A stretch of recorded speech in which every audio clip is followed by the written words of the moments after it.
Hey, how's everybody doing today? We are going to watch this video that Law and Crime Sidebar with Jesse Weber put out about a week ago, somewhere a week, under a week, where there's 31 chilling text messages of Mackenzie Shirrilla to Miss Russo, Dominic's the mother who just lost her child from this lady. I'm sorry, the kid. I call Kenzie a kid because that's what she is. Kenzie killing her son. And let's just assume for a second, just 1 second, that it might have been a fucking accident. Why are you texting the mom? And Angelo is his older brother. Shirrilla writes, apparently in reference to Dom's funeral, "I love you so much, Miss Russo. I'm sorry for being on FaceTime made you guys upset. I just needed to see if you looked so peaceful, and thank you guys for putting pictures of me. I'm so sorry, you guys. I wish I could be there to hug you. I love you all so much, and I'm so sorry."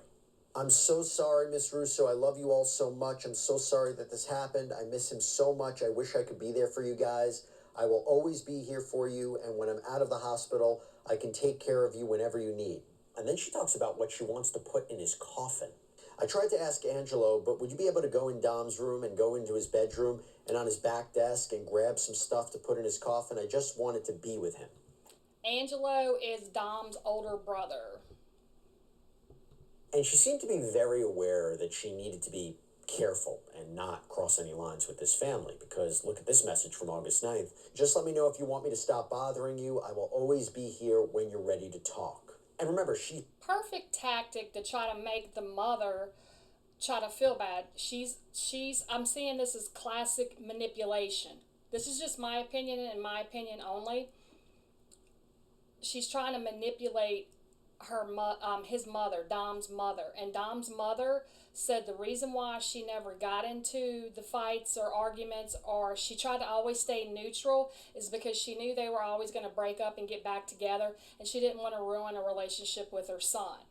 Still in the hospital after the crash, recovering. For example, this one from September 23rd. "I don't want to bother you, and I feel bad for asking. If you guys are doing something for Dom's birthday and you don't want me to come, are you going to go to the grave and maybe we can meet there or something? I'm sorry."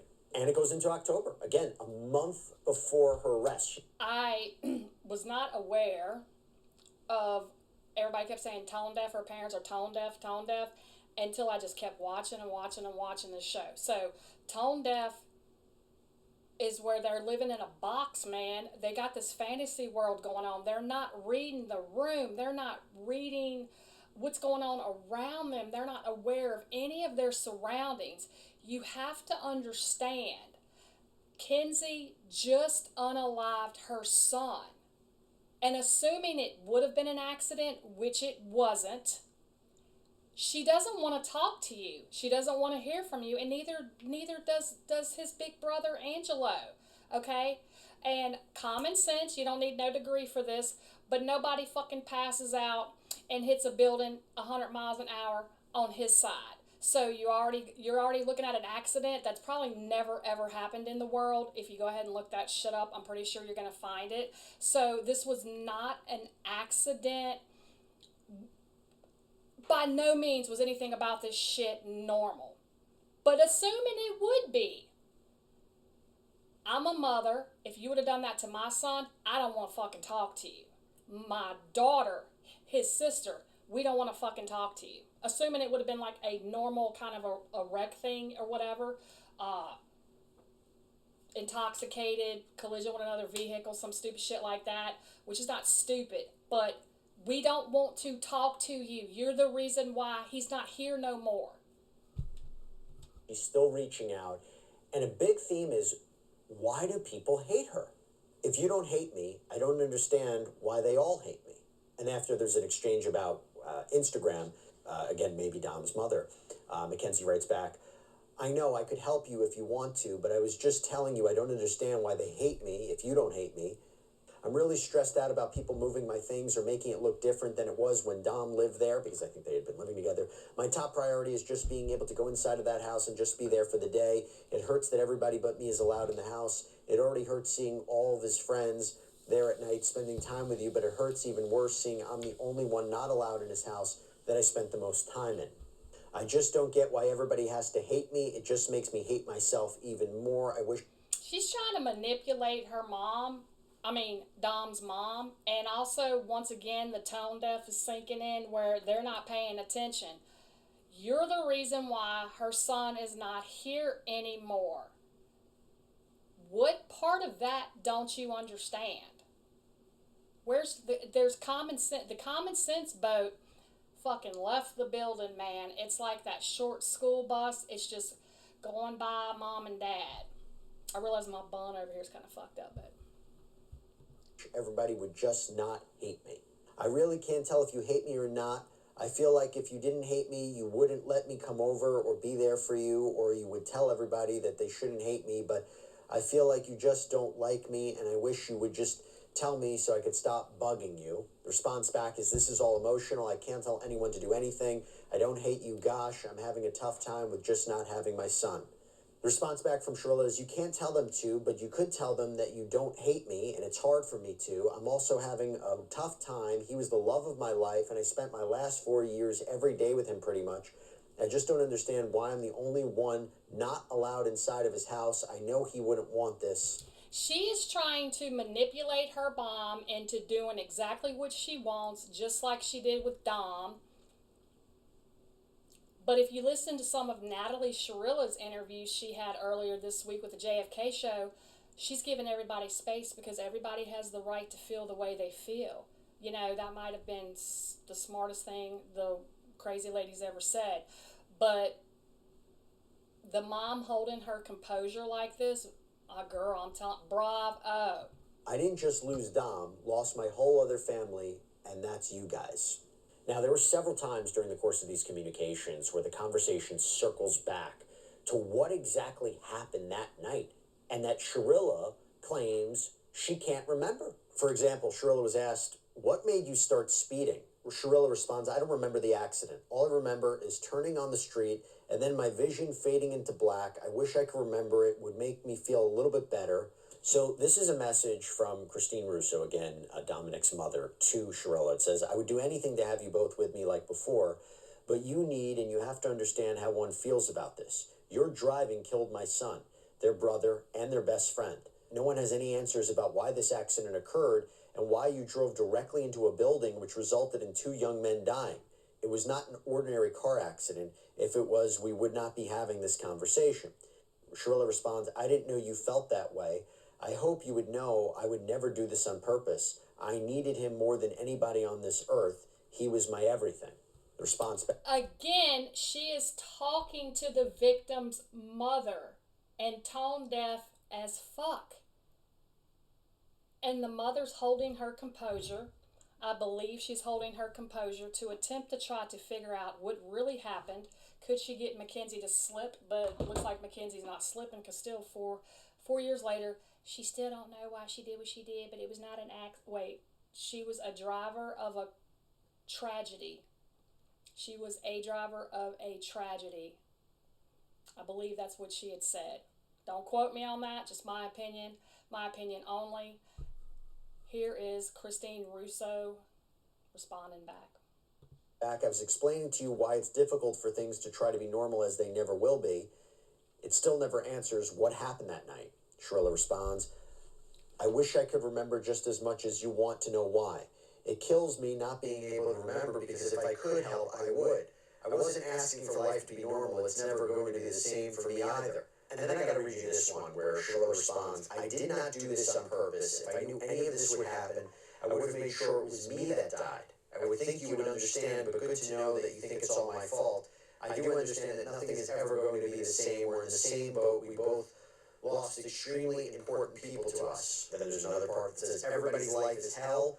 Everybody's broken over this. It's not just you and Angelo, and I wish I could take that pain away from you guys and just make it so it's only me. I try so hard to tell you guys that I would never do this on purpose, and I thought you would know that. Then there's this one. Could you please try to help me get people to see that I didn't do this on purpose? Seriously hurts my soul that anyone thinks that, and I can't sleep knowing that. This is from October 14th, and then it also says, I don't want to lose any more of my family. There's a message to Shirrilla that says, no one says that directly. I just said looking from the other side. It's hard to explain anything when you said you don't remember any of it. And then Shirrilla responds, I know everybody thinks that, though, especially Angelo and I care so much about him. Even though he hates me, you guys are my family. She's still trying to manipulate a grieving mother. This lady, I'm sorry, this kid,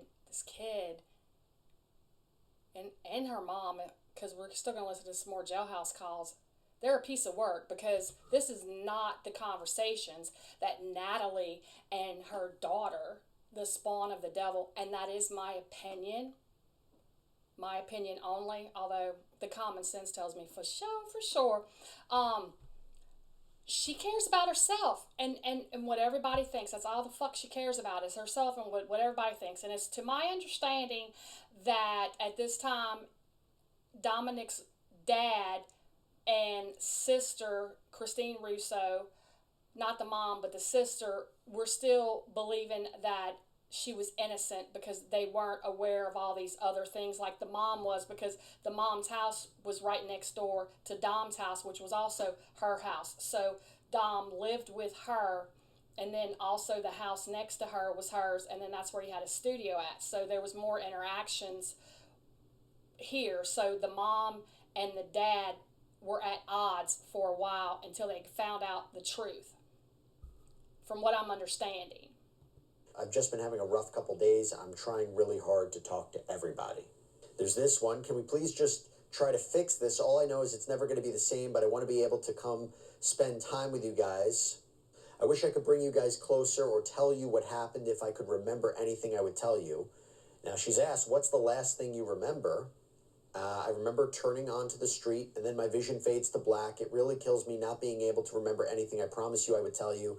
I've been asking my therapist why I don't remember, and she said it's because of trauma, but I'm going to try to go get hypnotized and make myself remember. She is still trying to manipulate Dom's mom and brother, the ones that spent the most time with her and know her better than Dom's dad and other side knew her. The mom didn't know as much as Angelo did, but still the mom always said she wanted to remain neutral because she knew they were going to break up and get back together, and she didn't want to lose her son. So she's holding her composure, trying to figure out if Mackenzie's going to open up and let her know. But Mackenzie looks like much more of a master manipulator than I gave her credit for, although I don't think she's the smartest. I mean, she's a kid. She's a kid. But she is trying so hard up until the day she gets arrested to manipulate his mom into believing her and not hating her. That seems to be all that she cares about. She's got Dom's dad and sister on her side at this point, from what I remember. And I don't think she tried at all with Davion's family. I'm not sure. I will still be digging into that. I don't think she did. I'm not 100%, but they probably knew her, could see straight through her. Maybe they barely knew her, but it looks like Mackenzie is trying so hard to manipulate his mom and brother Angelo into forgiving her and just let's just move on. Let's just move on. Fuck it, I killed your kid. It was a fucking accident. I don't remember. Let's just move on. Why can't we move on? Why does everybody hate me? This is the way I'm reading it. My opinion only. And what's interesting also is how much in these conversations she talks about how much she loves Dom. So Shirrilla writes at one point, life is just going to be effed up. He was just someone that did something for all of us and made us all feel loved and protected in a special way.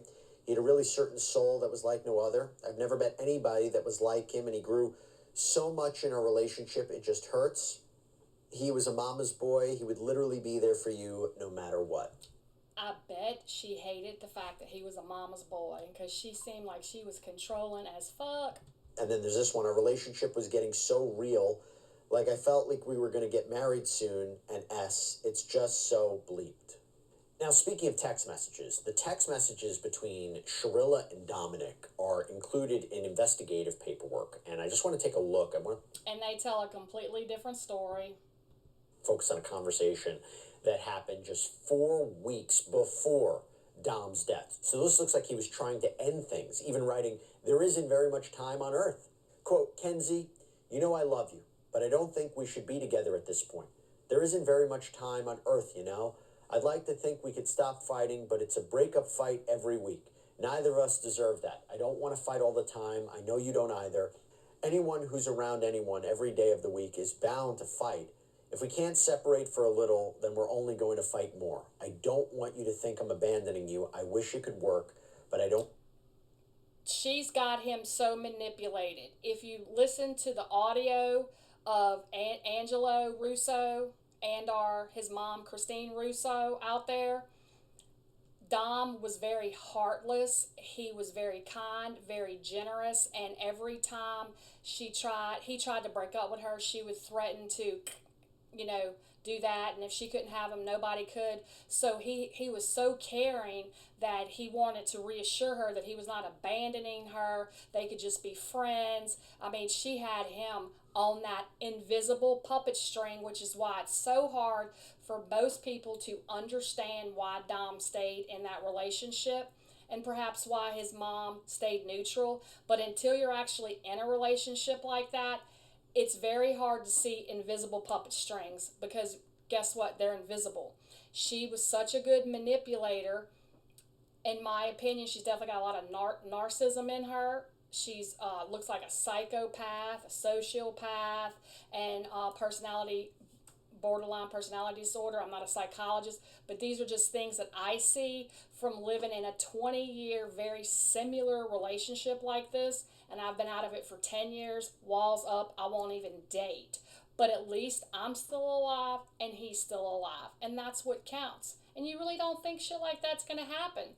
But it can. It really can.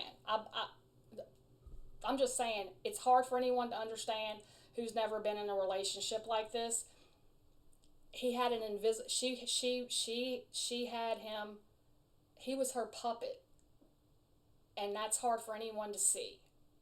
The mental and emotional abuse she gave him.